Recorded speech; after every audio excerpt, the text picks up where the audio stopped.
ठीक है, आज से हम लोग नया चैप्टर स्टार्ट करेंगे। एटम्स 3 दिन मैक्सिमम, तो चैप्टर तक हम 3 दिन में। सबसे पहले ना, ये सब तुम कर भी चुके हो शायद केमिस्ट्री में। सबसे पहले एटम का मॉडल आया था थॉमसन।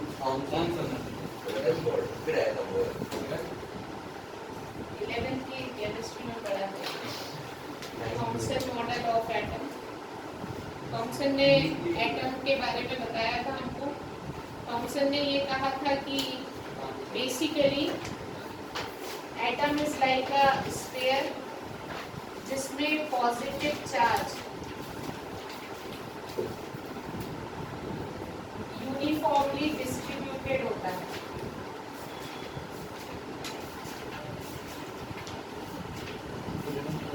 मतलब ये पूरे पे प्लस चार्ज यूनिफॉर्मली डिस्ट्रीब्यूटेड होता है और इसके बीच में कहीं कहीं पे इलेक्ट्रॉन, जैसे तरबूज में बीज होते हैं ना, उस तरीके के एम्बेडेड होते हैं। Electrons are embedded.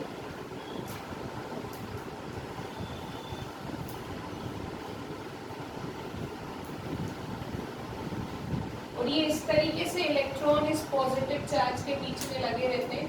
इनका फोर्स ऑफ रिपल्शन अट्रैक्शन सब बैलेंस करते हैं।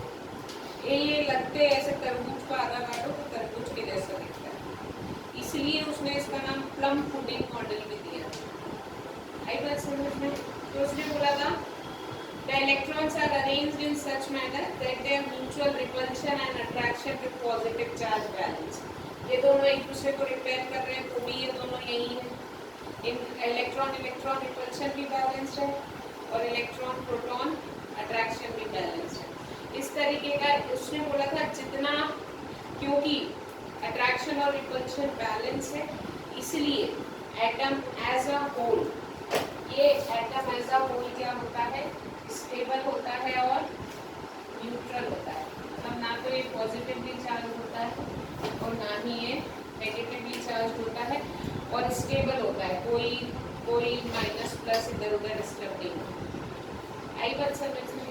लेकिन थॉमसन ने इस मॉडल के थ्रू केमिकल रिएक्शंस और रेडियो एक्टिव डिसइंटीग्रेशन को समझा दिया।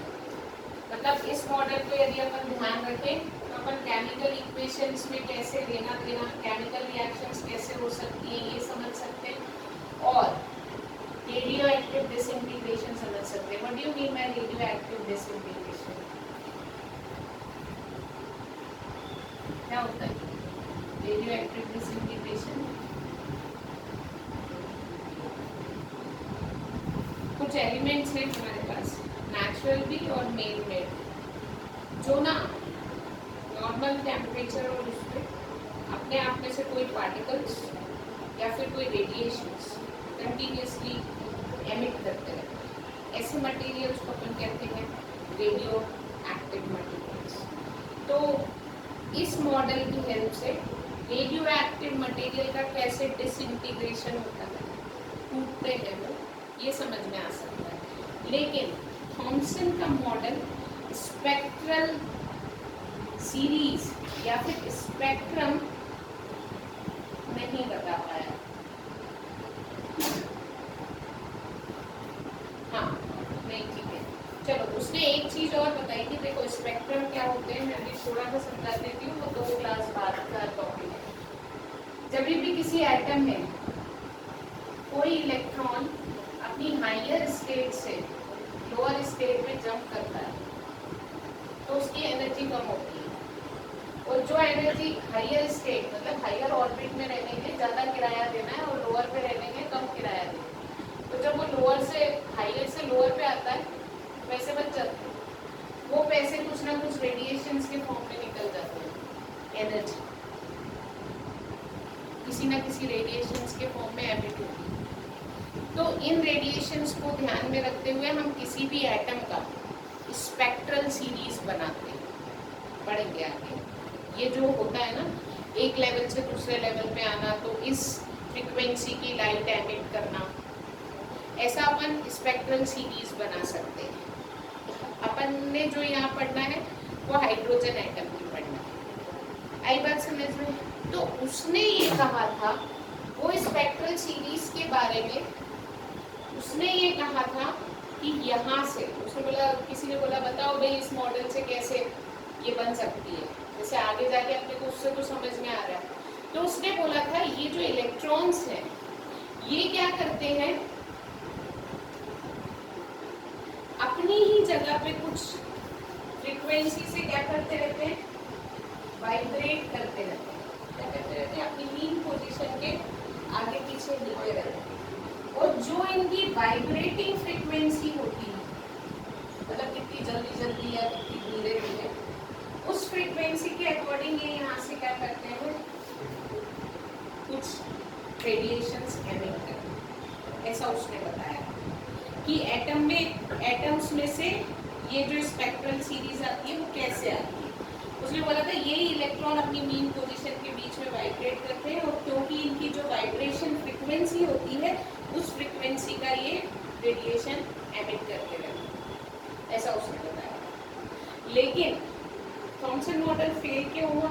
थॉमसन मॉडल फेल इसलिए हुआ क्योंकि पहला, हम आगे जाके देखेंगे हाइड्रोजन या अदर एटम में ऐसी एक ही फ्रीक्वेंसी की रेडिएशंस नहीं होती। हाइड्रोजन एटम अलग अलग फ्रीक्वेंसी के रेडिएशंस को जनरेट करने के कैपेबल होता है। तो थॉमसन मॉडल ये नहीं बता पाया कि ऐसा क्यों होता है। दूसरी चीज वो ये भी नहीं बता पाया था, अभी अपन रदरफोर्ड एक्सपेरिमेंट पढ़ेंगे इसके बाद। रदरफोर्ड एक्सपेरिमेंट में वो ये भी नहीं बता पाया था कि चलो वहाँ पढ़ते बताऊंगी इसके क्या नहीं बताया था उसमें से, पहले रदरफोर्ड समझिए। बात समझ में? तो हमारे पास सबसे पहले आया था थॉमसन मॉडल जो इस तरीके का था, पर ये फिर ज़्यादा दिन चला नहीं। उसके बाद हमारे पास आया रदरफोर्ड एक्सपेरिमेंट। रदरफोर्ड एक साइंटिस्ट है, उसने कुछ एक्सपेरिमेंट किया और फिर उसने एटम के बारे में हमको कुछ चीज़ें बताई थी। तो रदरफोर्ड का एक्सपेरिमेंट क्या था, उसने एक गोल्ड की थिन फॉइल यानी वन एटम थिक ऐसी लेयर, एक एटम की लेयर, इसके पीछे भी कोई एटम नहीं था, इसके आगे भी कोई एटम नहीं था। पहले उसने एक रेडियो एक्टिव मटेरियल लिया था बिस्मिथ 83, इसका उसको भी मास भी 214। ये एक रेडियो एक्टिव मटेरियल है, मतलब इसके अंदर से अल्फा पार्टिकल एमिट होते रहते हैं, खुद हमको कुछ नहीं कराना होता। ये एक अल्फा पार्टिकल की बीम को छोड़ता रहता है। What is alpha particle? क्या होता है?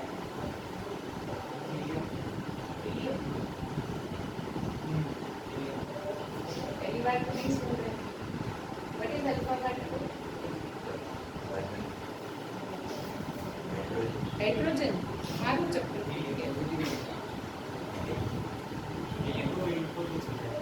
अल्फा पार्टिकल किसको कहते हैं? Twice of helium. कुछ भी बोल दो, हीलियम नहीं होता। हीलियम कैसे अल्फा पार्टिकल होगा? अल्फा पार्टिकल पॉजिटिव चार्ज होते हैं, नेगेटिव चार्ज होते हैं। पॉजिटिव तो हीलियम चार्ज होता है, चार्ज पार्टिकल है।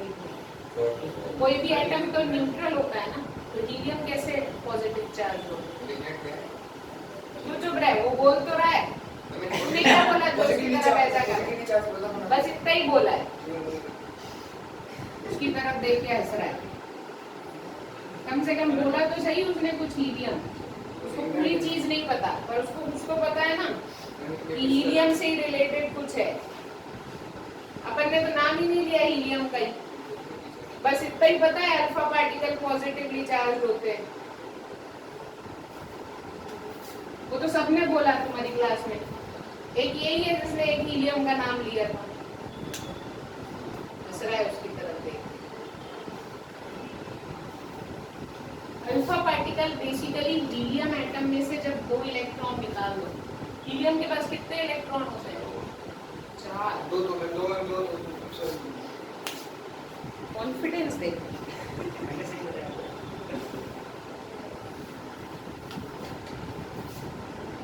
कितनी बेइज्जती, मतलब यार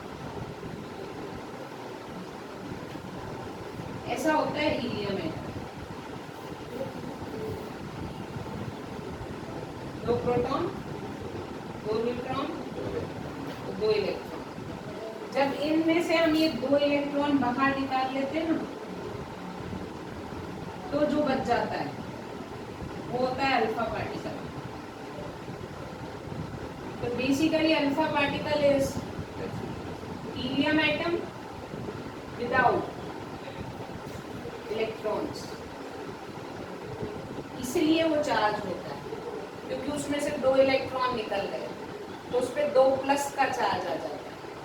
मतलब हमेशा वो 2 इलेक्ट्रॉन्स को ढूंढता है, इसलिए He2 प्लस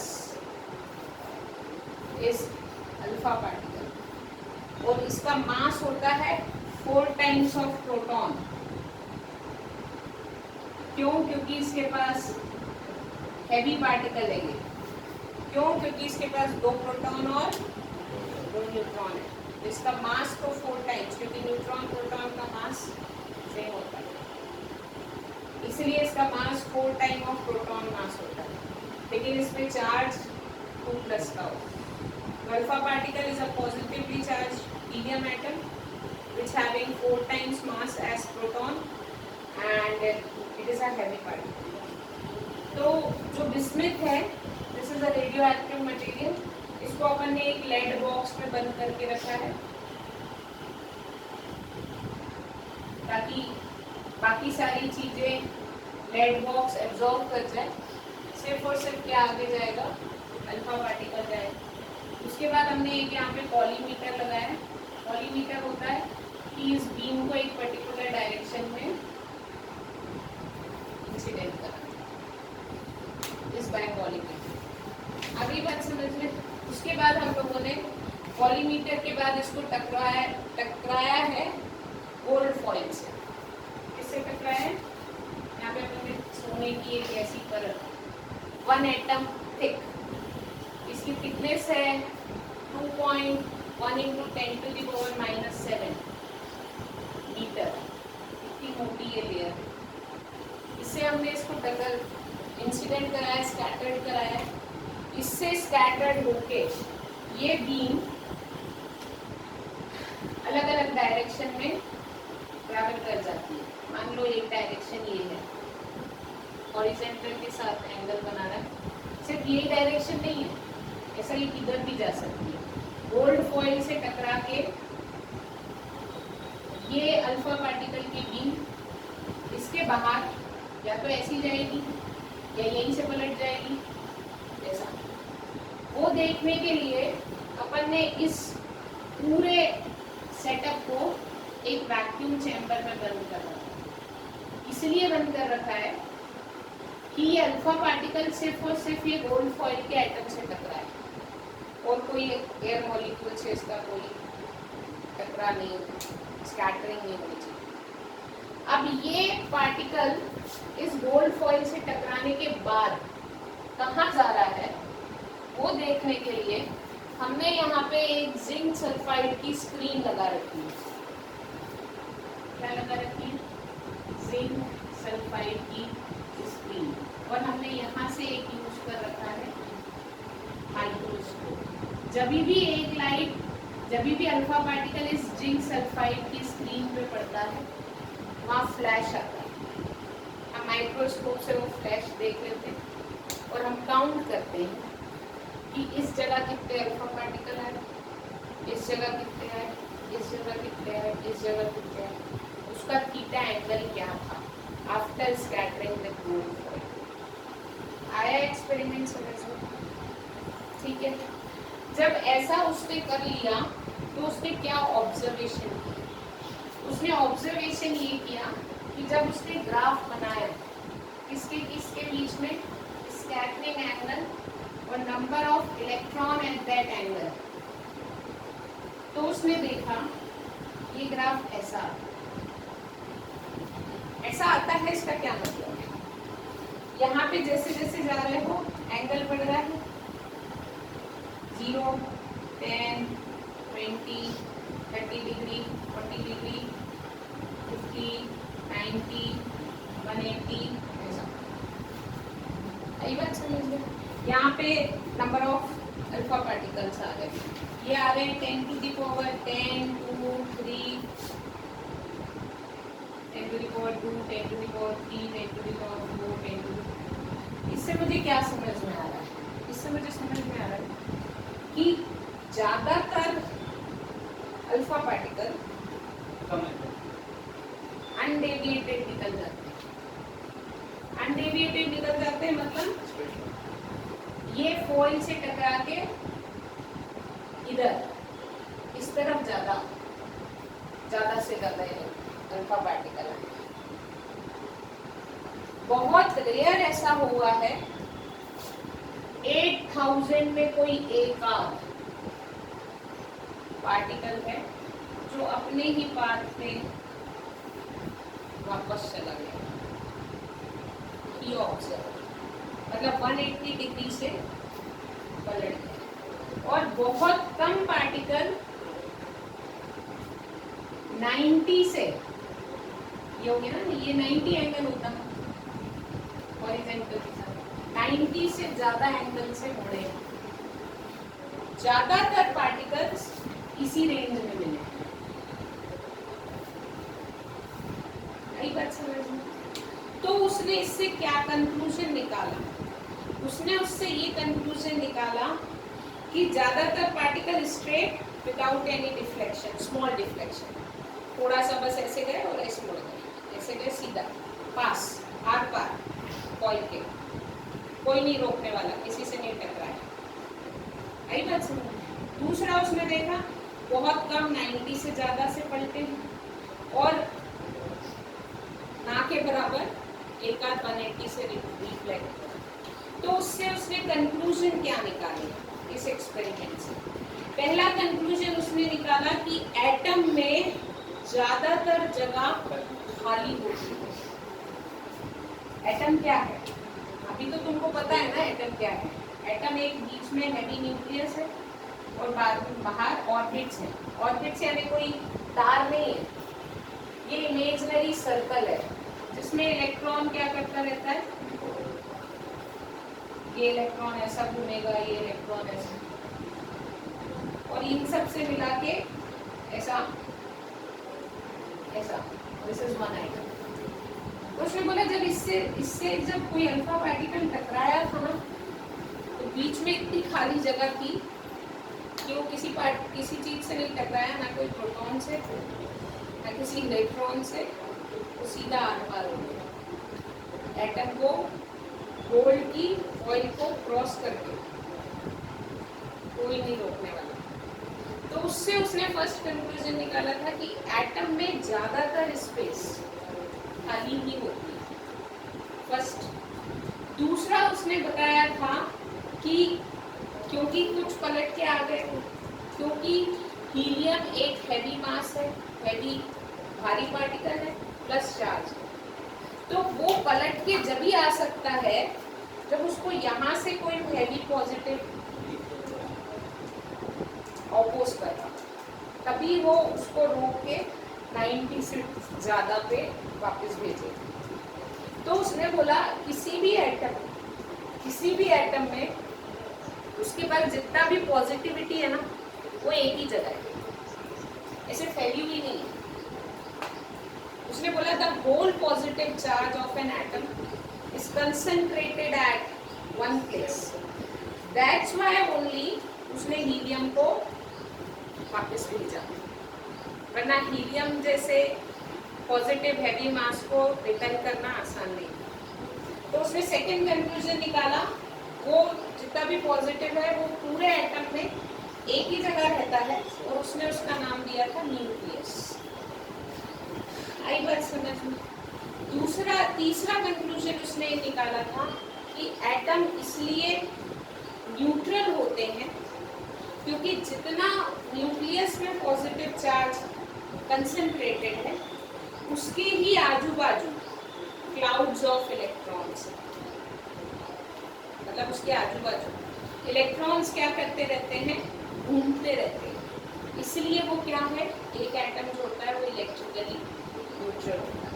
उसने ये 3 चीज इस एक्सपेरिमेंट से कंक्लूजन निकाली। आई बात समझ में? उसके बाद उसने स्कैटरिंग पार्टिकल का डायग्राम भी बनाया था। स्कैटरिंग ऑफ अल्फा पार्टिकल, ये डायग्राम आता भी है बनाने के लिए एग्जाम में। उसने बताया था अगर एक एटम है इस तरीके का, दिस इज न्यूक्लियस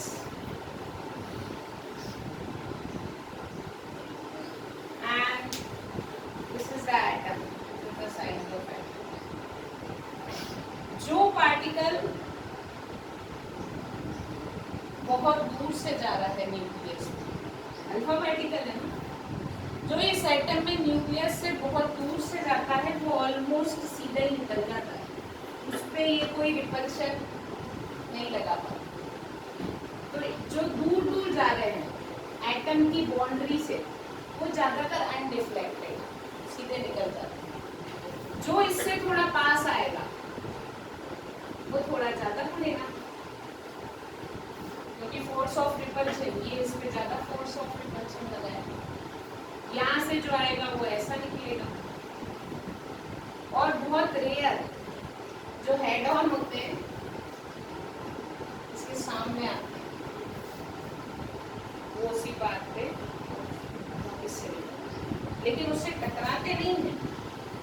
उस न्यूक्लियस से एक पर्टिकुलर डिस्टेंस के पहले ही पलट जाते हैं। और ये जो न्यूक्लियस के पास जाके, कितना पास जाके वो वापस आते हैं, इसको अपन कहते हैं closest distance of closest approach. क्या बोलते हैं? इतना क्लोज किसी अल्फा पार्टिकल ने न्यूक्लियस को अप्रोच किया, पर फोर्स ऑफ रिपल्शन इतना ज्यादा था कि वो यहीं से पलट गया। This is the scattering diagram by an atom to the alpha particle beam. आई बात समझ में? अब तुमको निकालना है what is the formula for this distance of closest approach. R nought का फॉर्मूला निकाला है कि कितना पास में जाके अल्फा पार्टिकल न्यूक्लियस से वापस आ जाता है, वापस आ जाता है। दूसरा, इसका आर नॉट की वैल्यू से उसने किसी भी एटम के अंदर न्यूक्लियस कितना बड़ा होता है ये एस्टिमेशन लगाया। एक बात समझ लो, तो जब भी कोई अल्फा पार्टिकल यहाँ से जा रहा है उसके पास kinetic energy, it is having mass and it is having velocity. जब वो जा रहा है तो किसी भी अल्फा पार्टिकल के पास पहले क्या होती है, काइनेटिक एनर्जी होती है। कितनी होगी? जैसे जैसे ये इसके पास जाएगा इसकी वेलोसिटी कम होती जाएगी। क्यों? क्योंकि ये kinetic energy electrostatic force of repulsion potential energy में कन्वर्ट होता जाएगा। जब ये अल्फा पार्टिकल यहाँ आ जाएगा तो वो मोमेंट के लिए रुकेगा, जब पूरी काइनेटिक एनर्जी पोटेंशियल एनर्जी में कन्वर्ट हो जाएगी। तो इसके पास एट दिस डिस्टेंस कितनी पोटेंशियल, ये तो काइनेटिक एनर्जी है, इलेक्ट्रोस्टैटिक पोटेंशियल एनर्जी होगी इस 1/k नहीं k Q1 Q2 upon R0 का इसका चार्ज इतना ही होगा ना। यहाँ पे आने के बाद इतना ही तो फोर्स है ना। यहाँ का चार्ज, यहाँ का चार्ज और बीच का डिस्टेंस, ये फॉर्मूला हम पहले पढ़ चुके हैं। What is Q1? Q1 is 2e, इतना ही चार्ज है। Q2 is Ze, what is Z? Z Z is the atomic number, इतना ही चार्ज होता है ना, एटॉमिक नंबर मतलब number of electron into charge of one electron, यही होता है। तो इस न्यूक्लियस के पास कितना चार्ज है, Ze का, आ रही है बात समझ में, अपॉन, तो ये हो गया K 2Ze² अपॉन R0। यही काइनेटिक एनर्जी इसमें बदल रही है, इतनी ही तो थी, इसके अलावा क्या था, कुछ नहीं था, अल्फा पार्टिकल ही तो आया था। नहीं एक्चुअली अपन ने पढ़ा था वर्तन, याद करो, कन्वर्ट जितना अपन वर्तन करते हैं वो ही कन्वर्ट हो जाता है किसमें, इसलिए याद करो वर्तन होता है force into distance. Force formula होता है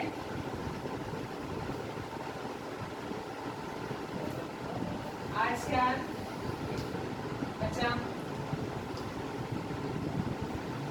और यही वर्तन किसके फॉर्म में स्टोर होता है, पोटेंशियल एनर्जी, इसलिए यहाँ पे R0 का स्क्वायर मिल जाएगा, R0। आई बात समझ में, तो यही की यही काइनेटिक एनर्जी किसमें कन्वर्ट होगी, पोटेंशियल एनर्जी। बस half mv² is equals to K 2Ze² upon R0। R0 को इधर ले आओ, K this is small k 2Ze² upon, ये हो गया 4, ऊपर चला गया, नीचे आया mv²। So this is the value of distance of closest approach। हाँ उसने 2 नहीं किया, मैंने 2 का वैल्यू रख दिया, फॉर्मूला देख लो। आई बात समझ में, K की वैल्यू है यहाँ 1/4 पाई एप्सिलॉन नॉट, 9 × 10⁹9, क्योंकि हवा ही है बीच में, कोई मीडियम नहीं है, एटम के बीच में फ्री स्पेस या वैक्यूम ही है। आई बात समझ में।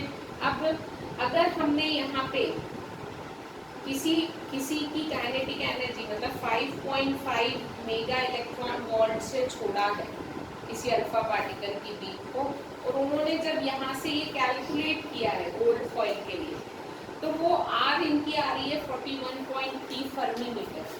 कितना आ रहा है, 41.3 फर्मी मीटर। फर्मी क्या होता है, 1 फर्मी यानी होता है 10⁻⁻15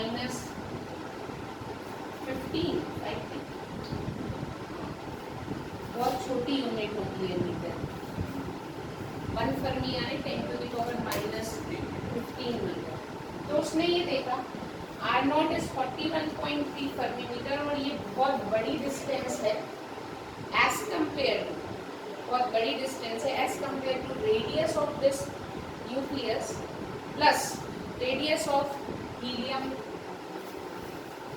हीलियम एटम आ रहा है ना यहाँ से, हीलियम का खुद का भी तो न्यूक्लियस है ना, उसकी रेडियस और इसकी रेडियस को प्लस कर दोगे ना, तो भी ये वैल्यूज से मतलब वो दोनों न्यूक्लियस की रेडियस आपस में चिपकी भी नहीं है।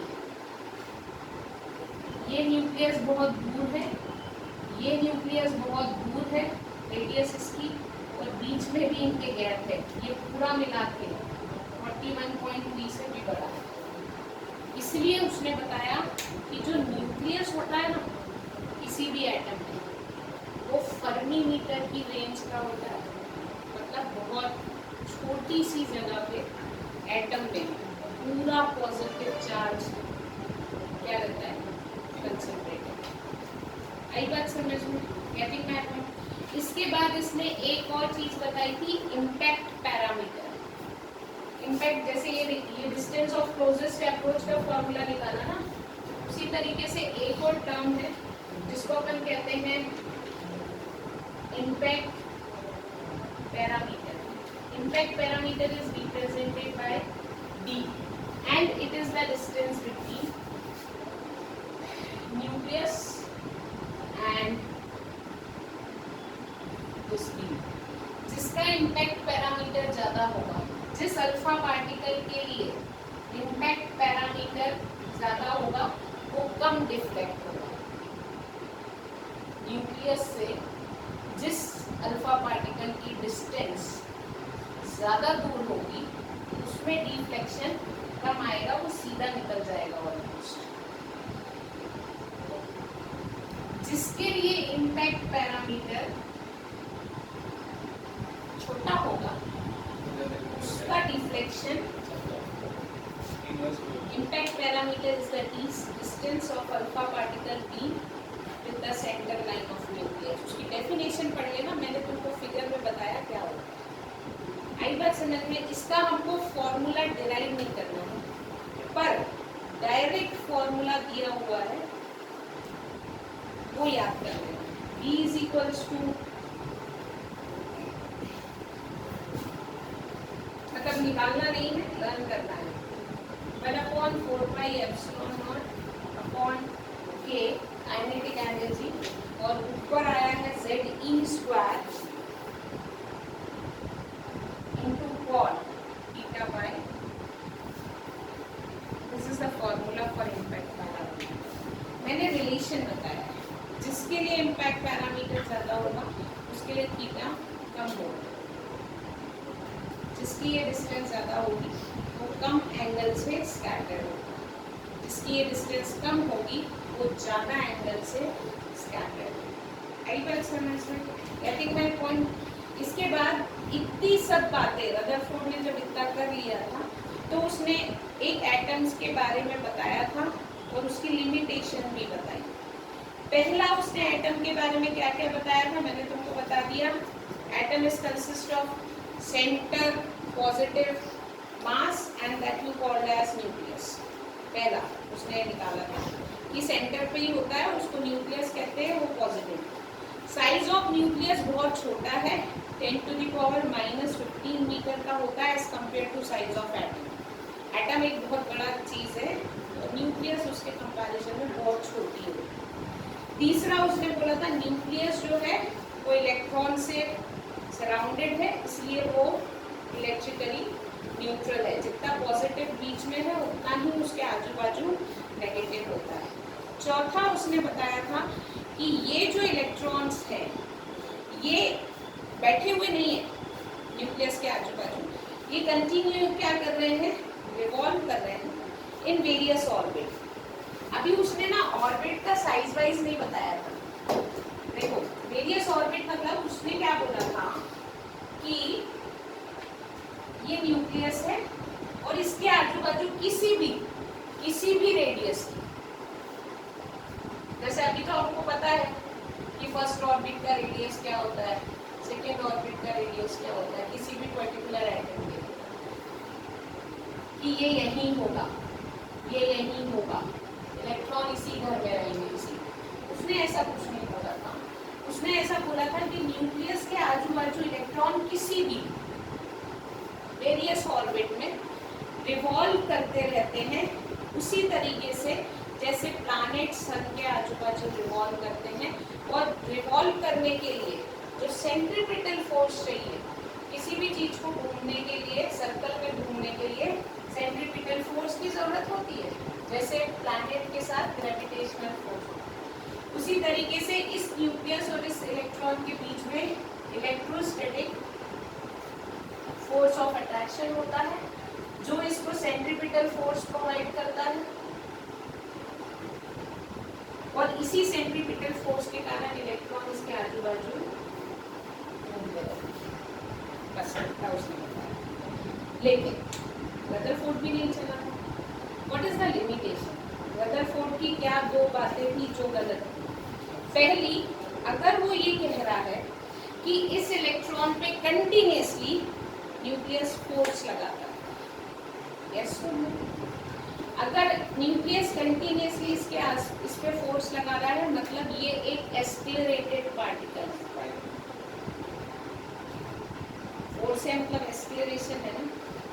न्यूक्लियस इस पे फोर्स लगा रहा है, मतलब इट इज सेंट्रल, ये पार्टिकल सेंटर के टुवर्ड्स एक्सेलरेटेड।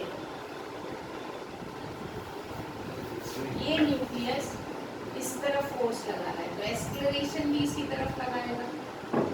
अगर इस इलेक्ट्रॉन का एक्सेलरेशन किसकी टुवर्ड्स है, सेंटर की towards, acceleration change in velocity with time, तो इसका मतलब इलेक्ट्रॉन की वेलोसिटी टाइम के अकॉर्डिंग बदल रही है, और अगर ऐसा बदल रही है तो there should be a loss of energy. थकेगा ना, मोशन में है, कोई भी चीज मोशन में होती है तो वो एनर्जी लॉस करती है, और अगर वो एनर्जी लॉस कर रही है तो ये इलेक्ट्रॉन एक ही जगह पे कैसे घूम सकता है, अगर उसकी एनर्जी लॉस हो रही है तो वो ऐसे घूमना चाहिए, और एक टाइम में आने के बाद उसको न्यूक्लियस के अंदर घुस जाना चाहिए।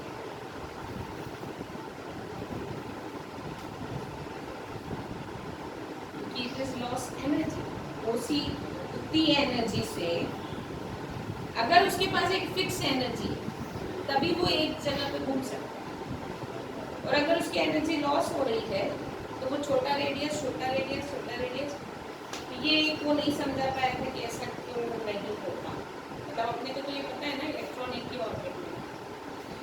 दूसरा उसने ये नहीं बताया था, हाँ दूसरा उसने बताया था electron can revolve in orbits of all possible radius, जितनी भी रेडियस है किसी भी रेडियस में वो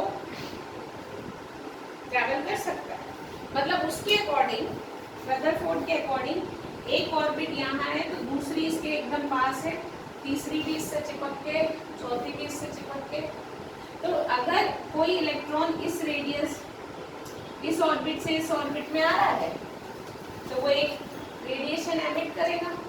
तो इसके लॉजिक के हिसाब से हमें किसी भी एटम का एक कंटीन्यूअस स्पेक्ट्रम मिलना चाहिए, क्योंकि गैप है ही नहीं ना, एक की वैल्यू 2, एक की वैल्यू 3, 3 में से 2 गया 1, एक की वैल्यू 4, एक की वैल्यू 3, कंटीन्यूअस स्पेक्ट्रम, मतलब वो जो लाइट एमिट कर रहा है रेडिएशन में उसमें हर रेंज की फ्रीक्वेंसी होनी चाहिए, क्योंकि रेडियस ऑल पॉसिबल है।